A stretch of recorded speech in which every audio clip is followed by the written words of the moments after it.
നമ്മൾ നമ്മുടെ ഉള്ളിലുള്ള ഇമോഷൻ എത്രത്തോളം എക്സ്പ്രസ് ചെയ്യുന്നോ അത്രയും നമുക്കൊരു ആശ്വാസം കിട്ടും. അപ്പോൾ എപ്പോഴും ഞാൻ കണ്ടുവരുന്നത് ഇപ്പോൾ ഭാര്യ മരിക്കുന്ന പുരുഷനും അല്ലെങ്കിൽ ഭർത്താവ് മരിക്കുന്ന സ്ത്രീയിലും കുറച്ചും കൂടി ജീവിതം വലിയ കുഴപ്പമില്ലാണ്ട് മുന്നോട്ട് കൊണ്ടുപോകുന്നത് നമ്മൾ കാണുന്ന സ്ത്രീകളെയാണ്. ഈ ഭാര്യയും ഭർത്താവും വളരെ ക്ലോസ് ആയിട്ടുള്ള പാർട്ട്നേഴ്സ്, അവരിൽ ഭാര്യ മരിച്ചു കഴിഞ്ഞാൽ പുരുഷൻ പിന്നെ അധികം കാലം ജീവിച്ചിരിക്കുന്നത് പോലും ഞാൻ കാണാറില്ല. ഇവരൊന്ന് കരഞ്ഞത് എക്സ്പ്രസ് ചെയ്യുന്നു, രണ്ട് കമ്മ്യൂണിക്കേറ്റ് ചെയ്യുന്നുണ്ട് അവർ നല്ലോണം. സ്ത്രീകൾ നന്നായിട്ട് കമ്മ്യൂണിക്കേറ്റ് ചെയ്യുന്നുണ്ട്. ഇന്ററാക്ഷൻ കുറയുന്നതും സോഷ്യലൈസിങ് കുറയുന്നത് തന്നെയാണ് നമ്മൾ ഇന്നത്തെ കാലഘട്ടം നേരിടുന്ന ഏറ്റവും വലിയ പ്രശ്നം. ഒന്നും ഒന്നിന്റെയും അവസാനമാണ് നമ്മൾ കരുതാൻ പോയിട്ടുണ്ടെങ്കിൽ അങ്ങനെയല്ല ജീവിതം. നമ്മളെ കുറിച്ച് മാത്രം ചിന്തിക്കുന്ന ഒരു അവസ്ഥയാണ് ഡിപ്രഷൻ എന്ന് പറയുന്നത്. ഗുരുദേവ് ശ്രീ രവിശങ്കർ ജി ആർട്ട് ഓഫ് ലിവിങ്ങിന്റെ ഫൗണ്ടർ പറയാറുണ്ട്, you cannot learn archery from a battlefield എന്ന്. മുൻകരുതൽ എന്ന നിലയിൽ ആത്മീയമായിട്ടുള്ള ഒരു ഊർജ്ജം നമുക്ക് ആവശ്യമാണ്. അതാണ് ഭഗവത്ഗീത തരുന്ന ഒരു ഊർജ്ജം.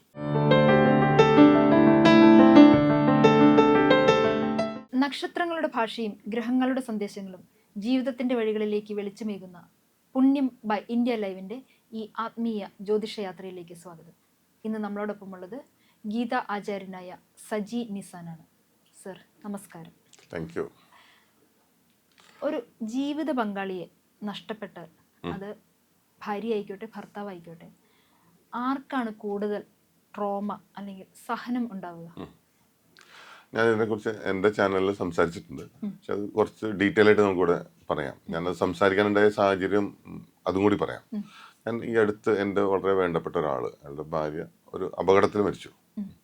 അപ്പോൾ അദ്ദേഹത്തെ കാണാൻ പോയി. അദ്ദേഹത്തിന് ഒരു 75-80 വയസ്സുണ്ടാവും. അപ്പോൾ ചെന്ന ഉടനെ തന്നെ കരയുന്നില്ല കേട്ടോ. എനിക്കറിയാം അദ്ദേഹം ഭാര്യയും തമ്മിൽ എത്ര അടുപ്പമുണ്ടായിരുന്നു, സ്നേഹം ഉണ്ടായിരുന്നൊക്കെ അറിയാം. അപ്പോൾ മരിച്ച വീട്ടിൽ ഞാൻ ചെല്ലുമ്പോൾ മരിച്ചതിന് ശേഷം ഒരു 3 ദിവസം കഴിയുമ്പോഴേ ഞാൻ പോകണത്, കാരണം ഞാൻ സ്ഥലത്തുണ്ടായിരുന്നില്ല. അപ്പോൾ അദ്ദേഹം എൻ്റെ അടുത്ത് വന്നിരുന്നു, സംസാരിച്ചു. അദ്ദേഹം എൻ്റെ വിശേഷങ്ങളൊക്കെ ചോദിക്കുന്നത്. അതായത് ഇങ്ങനെ ഒരു സംഭവം നടന്നിട്ടേ ഇല്ലാത്ത പോലെ അദ്ദേഹം എൻ്റെ വിശേഷങ്ങളൊക്കെയാണ് ചോദിക്കുന്നത്. എൻ്റെ ക്ലാസ്സുകളും എൻ്റെ യാത്രകളെ കുറിച്ചൊക്കെ ചോദിക്കുന്നത്.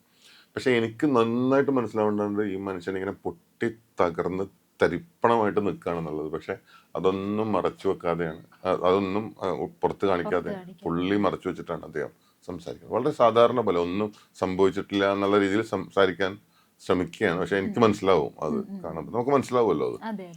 അപ്പോൾ ഞാനിങ്ങനെ അപ്പം മുതൽ ഈ ചിന്ത എനിക്ക് വരികയാണ്. കാരണം ഇതൊരു സ്ത്രീ ആയിരുന്നെങ്കിൽ കരഞ്ഞ് നിലവിളിച്ചിട്ട് അവിടെ സംസാരിച്ചേനെ. അതുകൊണ്ടുള്ള ഒരു ഗുണം എന്താണെന്നറിയോ, നമ്മുടെ ഉള്ളിലുള്ള ഇമോഷൻ എത്രത്തോളം എക്സ്പ്രസ് ചെയ്യുന്നോ അത്രയും നമുക്കൊരു ആശ്വാസം കിട്ടും. 100% ഒരു പരിധി വരെ നമ്മൾ അത് എക്സ്പ്രസ് ചെയ്താൽ മാത്രമേ ആ റിലീഫ് കിട്ടുള്ളൂ. പക്ഷെ നമ്മളൊരു കമ്പാരിസൺ നടത്തുകയാണെങ്കിൽ പൊതുവെ കണ്ടുവരുന്നത് സ്ത്രീകൾ നന്നായിട്ട് എക്സ്പ്രസ് ചെയ്യുന്ന കൂട്ടത്തിലും പുരുഷന്മാരത് എക്സ്പ്രസ് ചെയ്യാൻ കുറച്ച് കുറവുള്ള കൂട്ടത്തിലും നേരെ തിരിച്ചുള്ള പുരുഷന്മാരൊക്കെ കാണാം. എല്ലാത്തിലും ന്യൂനപക്ഷം ഉണ്ടാവും. പക്ഷെ ഞാൻ പൊതുവെ നമ്മൾ കാണുന്നത് അങ്ങനെയാണല്ലേ, കറക്റ്റ് അല്ലേ? സ്ത്രീകള് അതങ്ങോട്ട് നന്നായിട്ട് എക്സ്പ്രസീവ് ആണ്. കുറേ അങ്ങോട്ട് കരഞ്ഞ് അവരുടേതായിട്ടുള്ള ഒരു ആശ്വാസം കണ്ടെത്തും. പുരുഷന്മാരങ്ങനല്ല. അവര് ഈ പറഞ്ഞ പോലെ ഉള്ളിലൊതുക്കി ഉറങ്ങാതെ ആലോചിച്ചും ചിന്തിച്ചും അവരുടെ എക്സ്പ്രഷൻ വേറെ രീതിയിലാണ്. അപ്പൊ എപ്പോഴും ഞാൻ കണ്ടുവരുന്നത് ഇപ്പോൾ ഒരു ഭാര്യ മരിക്കുന്ന പുരുഷനും അല്ലെങ്കിൽ ഭർത്താവ് മരിക്കുന്ന സ്ത്രീയിലും കുറച്ചും കൂടി ജീവിതം വലിയ കുഴപ്പമില്ലാണ്ട് മുന്നോട്ട് കൊണ്ടുപോകുന്നത് നമ്മൾ കാണുന്ന സ്ത്രീകളെയാണ്. പുരുഷന്മാർ ഭയങ്കരമായിട്ട് സ്ട്രഗിൾ ചെയ്യുന്നതാണ് ഞാൻ കാണുന്നത്. കാരണം അത് ഈ പറഞ്ഞ ഒരു കാര്യം, ഇമോഷൻസിന്റെ ഒരു കാര്യം. രണ്ടാമത്തെ കാര്യം, പുരുഷന്മാർ ഒരു പ്രായം കഴിഞ്ഞാൽ, ഒരു 75 വയസ്സൊക്കെ കഴിഞ്ഞാൽ അവരുടെ ബാക്കി ലോകവുമായിട്ടുള്ള കമ്മ്യൂണിക്കേഷൻ കുറേ കുറഞ്ഞ് അവരുടെ ലോകം തന്നെ ഭാര്യയായിട്ട് മാറും. പിന്നെ അവർ ഏറ്റവും കൂടുതൽ കമ്മ്യൂണിക്കേറ്റ് ചെയ്യുന്ന അവരുടെ ഭാര്യയായിട്ടാണ്. ഒരു പ്രായം കഴിയുമ്പോൾ അവരുടെ ഏറ്റവും അടുത്ത സുഹൃത്ത് അവരുടെ ഭാര്യയായിട്ട് മാറുന്നു. അവരെല്ലാ കാര്യങ്ങളും പിന്നെ ഭാര്യയായിട്ട് മാത്രമേ അവർ ഷെയർ ചെയ്യുന്നുള്ളൂ.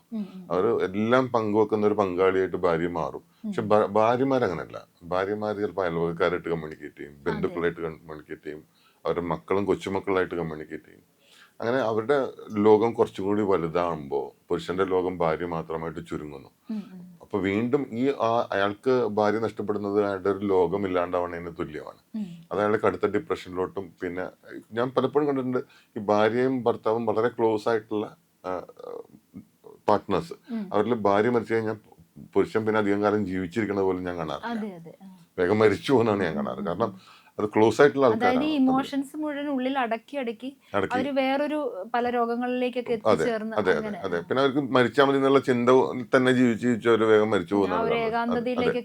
നേരെ മറിച്ച് സ്ത്രീകൾ അങ്ങനെയല്ല. ഭർത്താവ് മരിച്ചതിന്റെ ദുഃഖം കുറച്ച് നാളുണ്ടാവും അവർക്ക്. അവർ ഭയങ്കരമായിട്ട് കരഞ്ഞൊക്കെ ഇട്ട്. ഞാനൊരു എന്താ പറയാ എല്ലാവരും അങ്ങനെ എന്നുള്ള അവസ്ഥയിലല്ല സംസാരിക്കുന്നത് കേട്ടോ. പക്ഷെ പൊതുവെ നമ്മൾ കണ്ടുവരുന്ന ഒരു രീതിയാണ് ഞാൻ പറഞ്ഞത്. ഇതിൽ വ്യത്യാസങ്ങൾ ഓഫ് കോഴ്സ് ഉണ്ടാവാം. അപ്പോൾ ഞാൻ പറഞ്ഞു വരുന്നത്, അപ്പോൾ ഇവരൊന്ന് കരഞ്ഞത് എക്സ്പ്രസ് ചെയ്യുന്നു, രണ്ട് കമ്മ്യൂണിക്കേറ്റ് ചെയ്യുന്നുണ്ട് അവർ നല്ലോണം. സ്ത്രീകൾ നന്നായിട്ട് കമ്മ്യൂണിക്കേറ്റ് ചെയ്യുന്നുണ്ട്. അവർ പിന്നെ അവർ കുറെ കാര്യങ്ങളിൽ അവർ എൻഗേജ്ഡ് ആവും. അവർ അടുക്കള കാര്യങ്ങളും വീട് കാര്യങ്ങളും പുറത്തെ കാര്യങ്ങളും അവർ കുറെ എൻഗേജ്ഡ് ആവും. പുരുഷൻ അങ്ങനെയല്ല, പിന്നെ മുറിയിലോട്ട് ഒതുങ്ങാൻ തുടങ്ങും. ഭാര്യയും കൂടി ഇല്ലാണ്ടാകുമ്പോഴത്തേക്കും ഒരു മുറിയിലോട്ട് ഒതുങ്ങാൻ തുടങ്ങിയിട്ട് അവർക്ക് അടുത്ത ഡിപ്രഷനിലോട്ട് പോകുന്നതാണ്. അപ്പോൾ ഏറ്റവും കൂടുതൽ സ്ട്രഗിൾ ചെയ്യുന്നത് എനിക്ക് തോന്നുന്നു പുരുഷന്മാരായിട്ടാണ്. അപ്പോൾ ഇതിലൊരു സൊല്യൂഷൻ ഇത്രേ ഉള്ളൂ. നമ്മൾ പുറത്തോട്ട് ഇറങ്ങുക, ലോകത്ത് ആൾക്കാരായിട്ട് ഇന്ററാക്ട് ചെയ്യുക. ഈ ഇന്ററാക്ഷൻ കുറയുന്നതും സോഷ്യലൈസിങ് കുറയുന്നത് തന്നെയാണ് നമ്മൾ ഇന്നത്തെ കാലഘട്ടം നേരിടുന്ന ഏറ്റവും വലിയ പ്രശ്നം.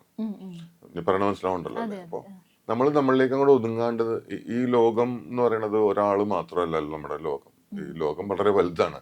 അത് ഒരാളിലേക്ക് മാത്രം ഒതുക്കാണ്ട് മറ്റു കാര്യങ്ങളിലേക്ക് നമ്മൾ എൻഗേജ്ഡ് ആയിട്ട് നമുക്ക് ചെയ്യാൻ ഒരുപാട് കാര്യങ്ങളുണ്ട്. നമ്മൾ കണ്ണു തുറന്ന് ചുറ്റും നോക്കുകയാണെങ്കിൽ പലപ്പോഴും ഇങ്ങനെയുള്ള ആൾക്കാരുടെ ചിന്ത എന്താണെന്നറിയോ, ഇനി എന്റെ ജീവിതം അവസാനിച്ചു, ഇനി എന്റെ ലോകം അവസാനിച്ചു, ഇനി എനിക്കൊന്നും ചെയ്യാനില്ല. നമുക്ക് ഗിഫ്റ്റ് ആയിട്ട് കിട്ടിയിരിക്കുന്നതാണ് ഈ ഒരു ജന്മം, ഈ ഒരു ജീവിതം അല്ലെ. അവിടെ നമുക്ക് എന്തൊക്കെ ചെയ്യാൻ പറ്റും. എത്രയോ ആൾക്കാർ 65 വയസ്സിൽ 70 വയസ്സിൽ ഓരോ പുതിയ സംരംഭങ്ങൾ ആരംഭിച്ചിട്ടുണ്ട്, പുതിയ കാര്യങ്ങൾ ആരംഭിച്ചിട്ടുണ്ട്. അപ്പോൾ ഒന്നിന്റെയും അവസാനമാണ് നമ്മൾ കരുതാൻ പോയിട്ടുണ്ടെങ്കിൽ അങ്ങനെയല്ല ജീവിതത്തിൽ ഇടയ്ക്ക് ഇതുപോലത്തെ ഷോക്കുകൾ വരും, ഇതുപോലത്തെ പ്രത്യാഘാതങ്ങളും തിരിച്ചടികളൊക്കെ വരും. പക്ഷെ അത് അവിടെ നിന്ന് പോകാണ്ട് മുന്നോട്ട് പോകാൻ നയിക്കാനുള്ള ഒരു കഴിവുണ്ടല്ലോ നമുക്ക്. ആ കഴിവിനാണ് നമുക്കൊരു സ്പിരിച്വൽ എന്താ പറയാ സ്പിരിച്വൽ നോളജുകളുടെ ആവശ്യം. അവിടേക്കാണ് ഈ ഭഗവത്ഗീത പോലുള്ള ഗ്രന്ഥങ്ങൾ നമ്മളെ സഹായിക്കണം. നമ്മൾ എവിടെയും കുടുങ്ങിപ്പോവാതെ, എവിടെയും തങ്ങിപ്പോവാതെ ജീവിതത്തെ മുന്നോട്ട് നയിക്കാനായിട്ട്. അതെ, ബ്ലോക്ക് ആവാതെ. കാരണം നമ്മള് ഇതുപോലെ ഡിപ്രഷനെ പറ്റി പോലും ഗീതയിൽ പറഞ്ഞു വെച്ചിട്ടുണ്ട്. അതെ, അല്ല നമ്മള് ഈ നമ്മളെ കുറിച്ച് മാത്രം ചിന്തിക്കുന്ന ഒരവസ്ഥയാണ് ഡിപ്രഷൻ എന്ന് പറയുന്നത്. നമ്മളിപ്പം മറ്റുള്ളവരെ കുറിച്ച് ചിന്തിക്കാനും പ്രവർത്തിക്കാനും തുടങ്ങുന്നു. അപ്പൊ പിന്നെ അവിടെ ഡിപ്രഷനോടെ സ്കോപ്പ് ഇല്ല. അപ്പൊ നമ്മൾ ഈ സ്പിരിച്വൽ ആയിട്ടുള്ള ഒരു നോളജിന്റെ അഭാവം തന്നെയാണ് നമ്മളെ പലപ്പോഴും ഇത്തരം ഡിപ്രഷനിലേക്ക് നയിക്കുന്നത്. അപ്പോ ഞാൻ ഇപ്പോ Gurudev Shri Ravishankar, the art of ലിവിങ്ങിന്റെ ഫൗണ്ടർ പറയാറുണ്ട്, you cannot learn archery from a battlefield എന്ന്. നമുക്കൊരിക്കലും യുദ്ധക്കളത്തിൽ നിന്നിട്ട് അമ്പ് ചെയ്യാൻ പഠിക്കാൻ പറ്റില്ല. യുദ്ധം എപ്പോ വേണേലും വരാം. അതിനു മുമ്പ് നമ്മൾ തയ്യാറായിട്ടിരിക്കുക എന്നുള്ളതാണ്. അപ്പൊ ആ തയ്യാറെടുപ്പ് എപ്പോഴും മാനസിക തലത്തിലാണ് ഉണ്ടാവുന്നത്, അല്ലാണ്ട് ശാരീരിക തലത്തിലല്ല. ഒരു പ്രശ്നത്തെ നേരിടാനുള്ള തയ്യാറെടുപ്പ് എപ്പോഴും മാനസിക തലത്തിലാണ്. അല്ലെ, കറക്റ്റ് അല്ലേ സർ? നമ്മുടെ ശരീരമല്ലല്ലോ പതറിപ്പോണ ഒരു പ്രശ്നം വരുമ്പോൾ, നമ്മുടെ മനസ്സാണ് പതറിപ്പോണത്. മനസ്സ് പതറുമ്പോഴാണ് ശരീരം പതറുന്നത്.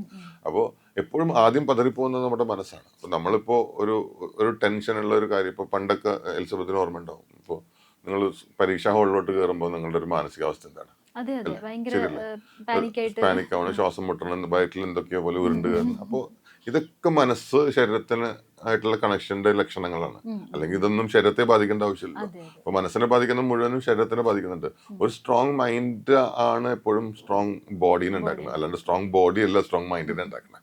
അപ്പൊ മൈൻഡ് സ്ട്രോങ് ആകുമ്പോൾ ഓട്ടോമാറ്റിക്കലി ബോഡി സ്ട്രോങ് ആവുകയാണ്. ഇനി അഥവാ ബോഡി വീക്ക് ആണെങ്കിൽ പോലും ഒരു സ്ട്രോങ് മൈൻഡ് ഉണ്ടെങ്കിൽ തന്നെ നമുക്ക് കുറെ കാര്യങ്ങൾ പരിഹരിക്കാൻ പറ്റും ജീവിതത്തിൽ. അപ്പൊ മൈൻഡിനെ നമ്മൾ കാര്യങ്ങൾ സ്മൂത്ത് ആയിട്ട് പോകുമ്പോൾ ആത്മീയതയിൽ നിന്ന് നമ്മൾ അകന്ന് നിൽക്കും. ശ്രദ്ധിച്ചിട്ടുണ്ടോ?